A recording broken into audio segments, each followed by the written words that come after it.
Hi guys! Ayan, for today's video, nakikita nyo, mahawak tayong phone.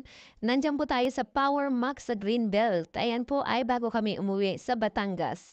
Yan po yung time na namasyal kami sa Manila. Ayan. So, dahil may nagustuhan tayo, time to pay. Dahil may limit po yung paggamit ng card, so kaya yung iba ay cash natin binayaran. So, ayan, para hindi na po tayo ma-scam, we make sure na gumagana siya at talagang totoo siyang phone. Ha, totoo. Ayan. So, ayan. Binuksan na natin ang ating iPhone 14 Pro Max 1 terabyte. Of course, that is purple color. Pero hindi rin naman siya makikita kung kubaran natin siya ng black, dapat white. So, ayan. I-explain ni Kuya kung paano buksan. Tapos kung ano yung warranty niya, 1 year warranty, ano yung inside the box. Ayan. So, meron siyang kasamang charger at yung pambukas ng SIM card.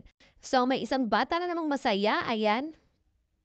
Pinag-ipunan ko po yan at pinaplanuhan ng pagbili ng phone dahil kailangan ko talaga ng bagong new phone kasi nabasag na yung aking phone. Ayan, 5 years ko naman ginamit yon. So, ayan, ang masaya, happy na naman. Thank you for watching, guys! Ayan, may masayang bata at nag enjoy. Bye-bye!